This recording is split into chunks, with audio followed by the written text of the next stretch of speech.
Welcome everyone. Welcome back to the Game Changer Challenge with Future Me, proudly brought to you by Johnson and Johnson. You're tuning in to another sustainability live stream, and we are excited for today's discussion. We're going to be chatting about sustainable finance. So let us know when you've joined. I see Norma's in the room. Hey Norma. Tell your friends, tell your family, tell your neighbor, tell your neighbor's dog, tell your neighbor's dog's cousin's brother's mother. You name it, you tell them.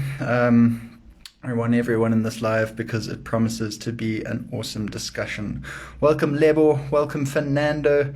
Good to have you with us. How are you guys doing today? Let us know in the chat. We're going to try and be a little bit more interactive today. Last week was my first Instagram live. So I was still getting the hang of things. But you know, even old dogs can learn new tricks. I'm doing my best, so I will try and monitor the chat and take note of your questions if you have any for our amazing guest speaker. We are very lucky today to be joined by Nerissa, who is the Director of Finance for Johnson & Johnson Consumer Health in France. So promises to be an engaging, interesting discussion about sustainability in a context that you don't usually hear about sustainability, that is finance. Yeah, looking forward to it. Okay, who else have we got? We have got Norma, we got Fernando, Lebo's in the house, Boy Tumelo's in the house. Hey Boy Tumelo, thanks for joining us. Okay, I'm going to try wave to everyone. And someone has sent a request. Let's see if we are... Okay, it looks like Nerissa's joining us from her own account. That is cool. The live. Welcome, Nerissa. I'm trying to... Okay, we got you. Hey, how you doing? Hi, good in you. Great. Thank you Can so you much hear for me? joining. Yeah, loud and clear. Yeah, I was just saying, really appreciate you taking time out of your day to join us. I know that all of our young game changers watching this live have a lot to gain from your years of experience. You So make me welcome. sound old, Matt. Unintentional, I'll do better. Okay, who else have we got in the Zoom room here? We've got Smith Rodders, we've got It's Natalie. Okay, we've got tons of people, so no pressure, Nerissa. The world is watching. I think we're like got 1 million viewers or something. No, I'm only joking. Okay, game changers. We're going to start off by asking Nerissa just to tell us a little bit about who she is and what she does at Johnson & Johnson. So over to you, Nerissa. Okay, so you introduced me. I'm Nerissa. I am the finance director for France for consumer health at Johnson and Johnson. But as you can hear, I'm South African, very proudly South African, I might add. But yeah, enjoying my time here in France. It's been almost 10 months already. Yeah. Nerissa, you're telling me you moved overseas in the middle of a pandemic. That's impressive. Impressive, stupid. I don't know. I'm still deciding. The jury's still out on that one. It was the opportunity came. It was an absolute no-brainer. I mean, I don't think there's many people in the world that would say no to moving to Paris. Mm, Moving in the pandemic was tough.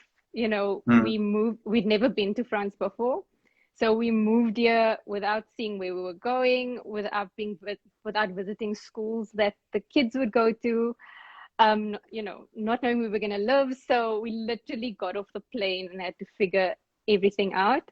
J&J was amazing though. They really supported us. But yeah, super challenging. We got here in the midst of a COVID lockdown, so we weren't allowed to move further than 1 kilometer from where we were living. So our big move to Paris was literally a 1 kilometer radius from our apartment. And then it was that way for about a month. Um, yeah, I'd say the middle of May, everything started opening up here. So it's been amazing. Summer's been lovely, and I'm 2 days away from a 3-week road trip through France. So counting down the days and looking forward to exploring some more. Oh, that sounds amazing, and I hope you have an amazing time exploring your adoptive country. Norma in the chat saying, so brave, and I agree. That's some definite game changer attitude. So, Nerissa, you're in the right place here on this live. Finance director. That sounds like an important job. Can you tell us a little bit about what are the main responsibilities of your day-to-day? So I think the main responsibility of a finance director and probably any leader within a business is to ensure that your business is financially healthy and sustainable. So in terms of a finance partner, me and my team are there to give the rest of the business accurate information that they can use to make decisions, to give them insights into the business. So use our skills to give them insights to drive the correct decisions in the business for the long term. Mm. And how long have you been working in the finance sector? Have you been doing that your whole career, or is this a recent job move? Yeah, no, I'm a true finance professional from start to finish. So I've only ever been in finance. I think as my career progresses, it becomes less about core finance and more about the business, which I really Mm. enjoy. And I think that's why I've stuck to finance, because I'm really enjoying how wide the scope is. Now, we've heard a little bit about the end of your career journey and how you've ended up in France and you're about to go on a whirlwind tour of the countryside. Can you rewind and tell us a little bit about how you got there? Yeah, sure. So like I said, I'm South African, born and bred in Cape Town. Lived there for 38 years before moving to France in November last year. So yeah, maybe you were right, Matt, about giving away my age and how old I am. It wasn't me. So, okay, so I grew up in Athlone. So it's a previously disadvantaged community in Cape Town. I lived there my entire life. My parents were teachers at a community school in the area. So, I mean, even though we didn't have like loads of money or a big fancy house or, anything like that, I think what they instilled in us from the time we were kids is that education is critical, and that's going to be your enabler to your success in future. And that's what was drilled into us by my parents, by my grandparents. So that's all we heard. It probably is because they were teachers, but that we knew that was our out, or our road to success. So yeah, I mean, for lots of the listeners or viewers now, I guess you say, the viewers, I don't have a very dissimilar background to many of them. I've grown up in communities where there's people that are unemployed. I've got neighbors that ended up in jail. Like I've seen it all. But I knew that wasn't what I wanted for my life, and I had parents and I had the support structure to help me go along. So I studied at UCT. I did a business science in finance. So I'm a qualified chartered accountant.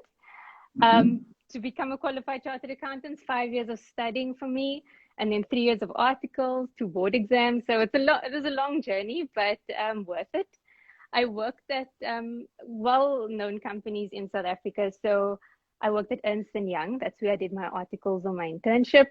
I worked for the Clicks Group. So I spent some time there in the beginning of my career. I spent quite a bit of time at SAV. So I worked at the Newlands Brewery. There were times when I was, in the brew house, cleaning. Yeah, so those were exciting times as well, part of my finance career. And then I moved to Johnson & Johnson in 2018 as the head of finance for Sub-Saharan Africa and Nigeria. So I was there for 2 years, and then I applied for this job as finance director for France, where, I was successful, and I guess, as they say, the rest is history. Amazing. I think, we don't realize that a career in finance is really a window into the rest of the world. Everyone needs your skills. So just listening to you talk about all of the different businesses and industries that you've been involved with, what an amazing opportunity. Nerissa, I assume since you had Teachers for Parents, you were a straight A student and that you found it very easy to get through university and all of the hard work that it took to become a chartered accountant and launch your career in finance. Is that true? No, I mean, they were A's, definitely not straight A's. And then, yeah, I guess like most people that go to university or after school, you get a little bit lazy. But luckily, I found my way again. So, yeah, it wasn't just, I wasn't the model student, but I think as I grew older, I realized what I need to, my success is in my hands. No one else is going to do it for me. Awesome. There's a question that's come through from the chat. How do you cope with the language barrier in France? Can you speak French? Which is interesting because I was going to suggest that we do this interview in French, but it could have backfired on me because I can't speak a word. Well, you and me both then, Matt. So, Okay. so no, I can't speak French. Johnson and Johnson is a US company. I mean, we obviously we value diversity and inclusion. So, it's our local markets that make us succeed.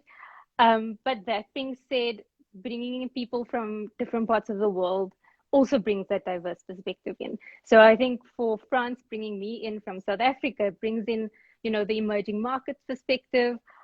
Also, I suppose bringing in someone that can't speak French forces the French business to, speak a bit more English. So I think everybody's winning.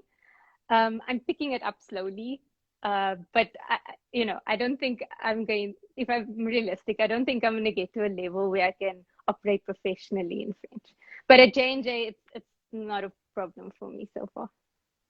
I like that attitude. To get bread from the bakery, that's a bit of a problem, but otherwise, okay. I like your attitude. France is a blessing to you and you're a blessing to France. You help each other out.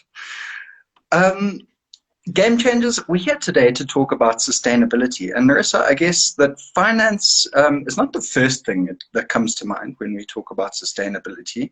But sustainability is not just about the environment, it's got social and economic aspects as well. So as a finance professional, can you tell me a little bit about what your profession does to make businesses sustainable?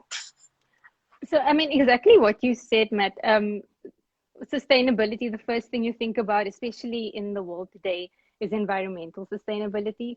I think when we think about the broader definition of sustainability, it's the way you use resources and using it in such a way that it's not depleted or doesn't get damaged.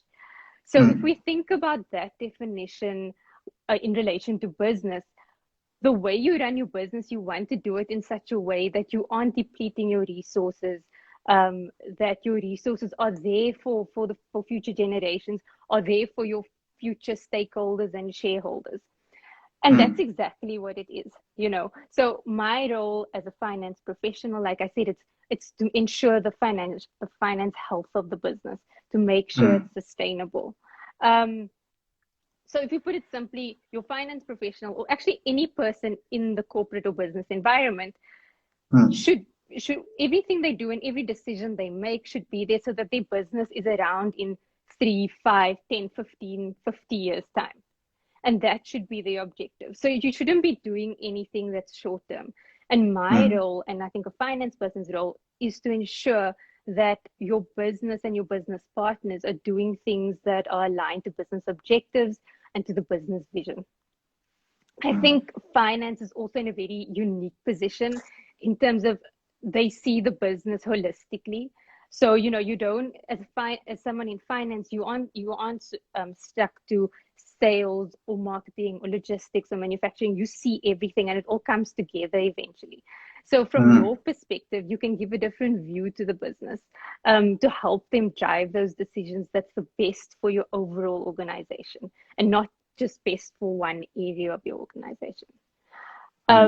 I think bringing in the environmental sustainability, which is obviously critical in this world, we need to ensure that the way we spend money, where we invest, how we allocate resources is to ensure environmental sustainability, to make sure that in 50 years time, we actually have a healthy world where our business is operating in. So there's no point in our business being around if the world around us is burning, So and at J&J specifically, you know, it's the products, what's in our products, our packaging, the way we manufacture, our suppliers, our facilities, to make sure the way money comes in, the way money goes out, that environmental sustainability now is also as critical as anything else in what we do.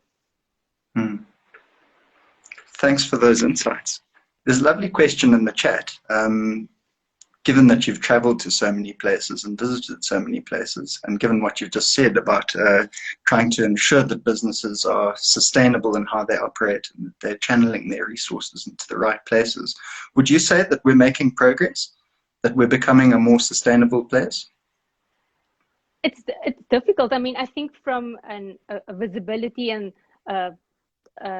you know, the amount people are speaking about sustainability is a lot more than even 5 years ago. So I think from that perspective, people are aware. So there's definitely the awareness is out there. Whether we're doing things as fast as we should, that's still, you know, I don't know if, I think people can be doing more. Countries can be doing more, governments can be doing more, you know, in our day-to-day, we could be doing more. I mean, I was speaking to someone who lived in Sweden, and what they do just in terms of household waste is, you know, they are so far ahead of, I guess, South Africa or even France. You know, if everybody adopted best practices from elsewhere in the world and companies shared, I think we could be further along. Yeah, I heard a story about one of the Scandinavian countries. Apparently they were importing waste at some point because they'd run out of stuff to process, which is crazy. Don't take my word for it. Go and double check that, Game Changers. Thanks for shedding some light on the role that finance professionals have to play in sustainability generally.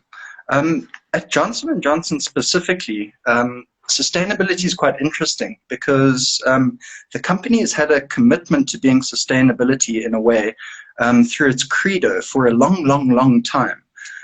So one of the questions I wanted to ask you was, how do those values outlined in the credo and the commitments to your customers, your consumers, to healthcare professionals, secondly, to Johnson & Johnson employees, thirdly, and to shareholders, lastly, play out in what you do in the finance department? So I guess for people that don't know what the credo is, it's the values at J&J, and it's there to guide every decision that we make. And it challenges us to put the needs of the people we serve first. So that's what the credo is at J&J. I've never, not that I've been at many companies, but I've never seen a company live into it as much as J&J. A day doesn't go by where I don't hear the word credo or somebody speaking about it. If you read our credo, and like you said, you know, it covers our consumers, our customers, the doctors, the patients, our employees, the communities, and the stakeholders. So it covers, I think, the world around you. And because we live into it and live into it so sincerely, I think J&J has been on the sustainability pathway for longer than it's been, you know, in vogue, I should say. Yeah, it's interesting. Yeah.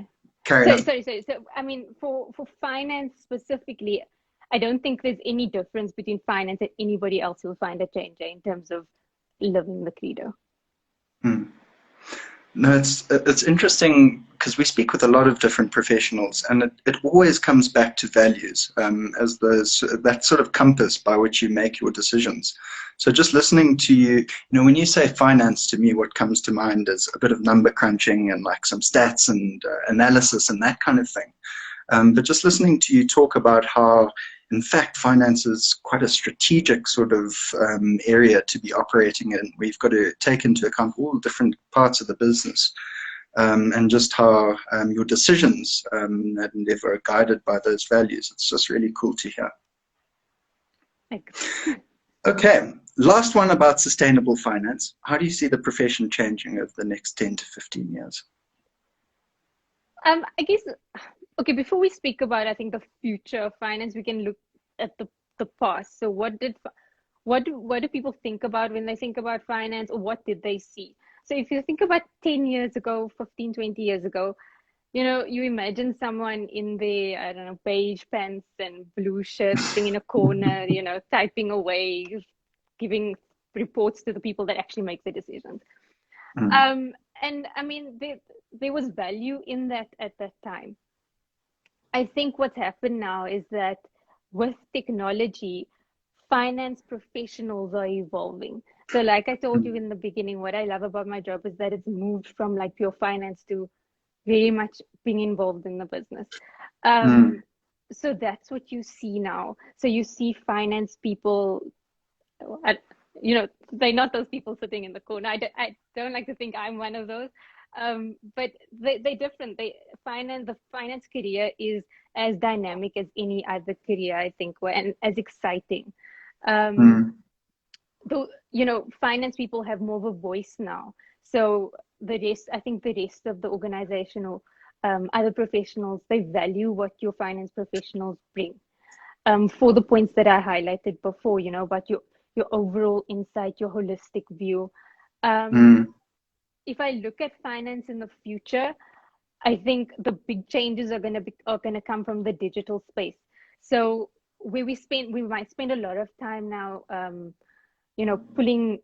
pulling reports together that make more sense, or making sure data integrity. I think what's going to happen is all of that's going to be done for us by a computer. mm, We're going to get everything that we need from the computer. So I think finance in the future, people are going to have to be more technologically savvy. They're going to need to be more future looking. So now we still spend quite a bit of time reviewing the past. I think we're going to get to a point where computers can do that for us and they can give us all the information we need. So we need to build that skill set to be forward looking. We need to build our scenario analysis. So actually driving the future of the business as opposed to mm, trying to analyze the past. mm.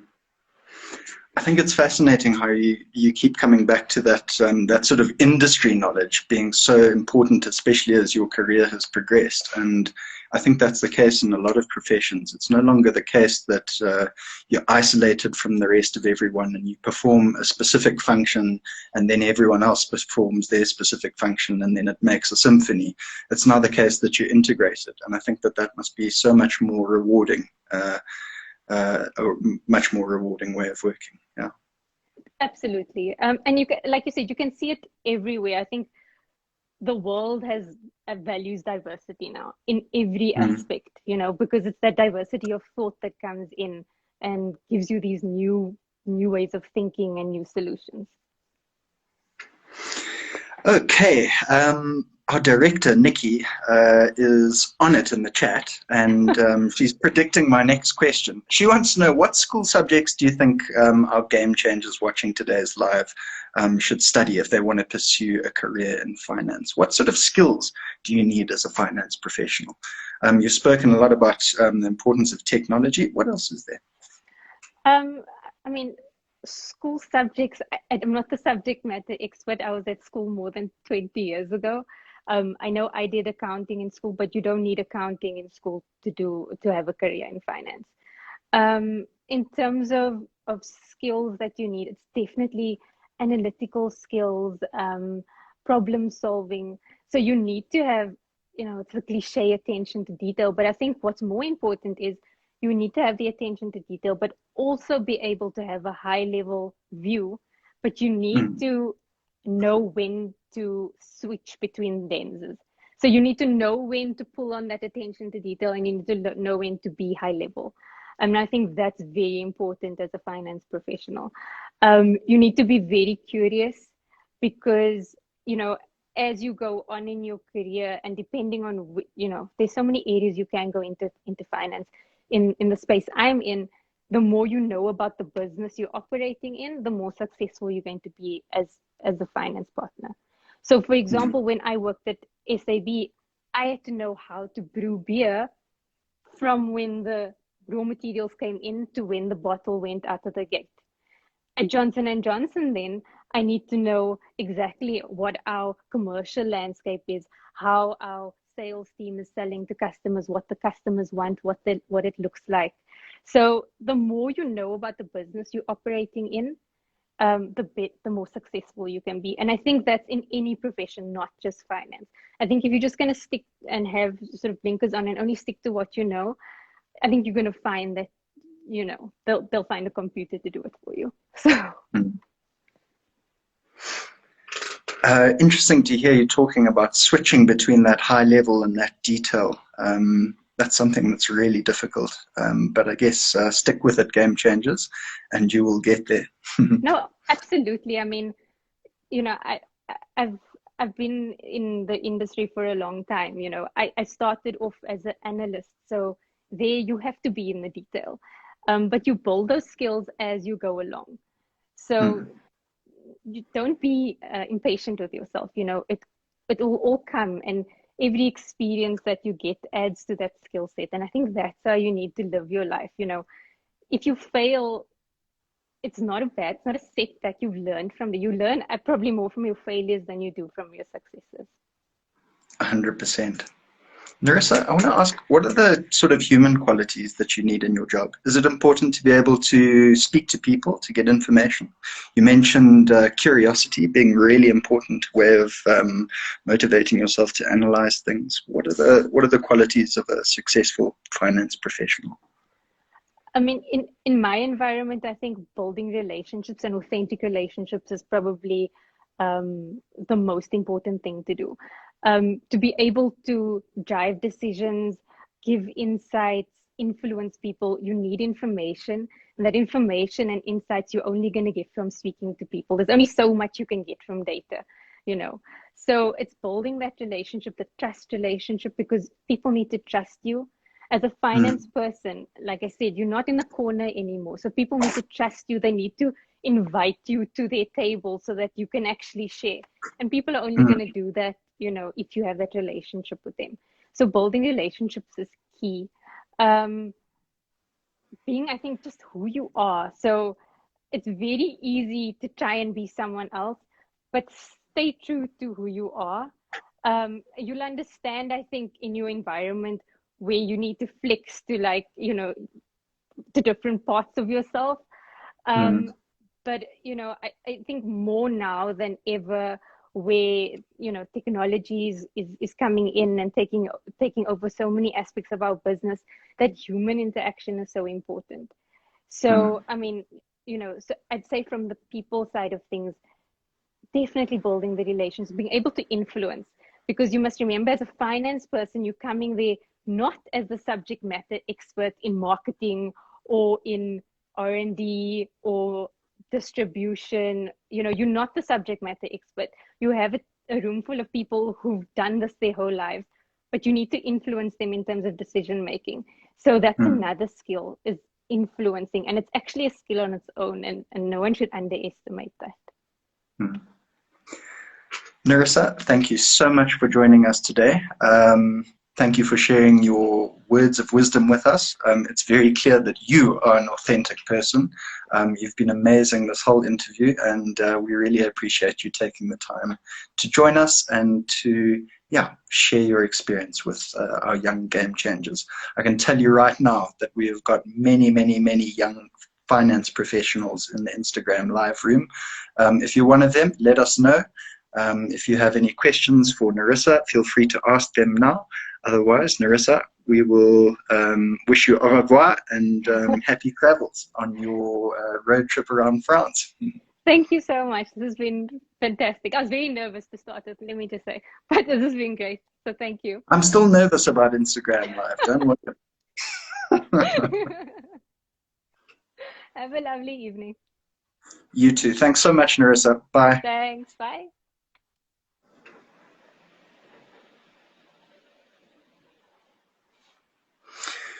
Okay, game changers, that is it for today's live. Let's quickly go through the chat and see if anyone had any questions. Man, Nerissa was such a cool speaker. Really learned a lot of stuff about the finance profession that I had no idea about. I really was under the impression that it was that stereotype that she described when she said how it used to be in the finance world, where someone was tucked away in a corner, doing calculations and man, I think she really shed light on what an awesome career it can be and how it can open up doors. She's been all over. She's worked in many different industries. She's in France. Yeah, what a cool interview. Okay. Hey, Laura. I think I said hi to Smith Rodders, Natalie S.A. Hey, Nikki. Thanks for joining, Norma, and thank you for your questions. Thank you, Kotho Mackenzie. Thank you for joining. Who else have we got? Oh, I've done something now. I've got to add a comment. I don't want to do that. Okay.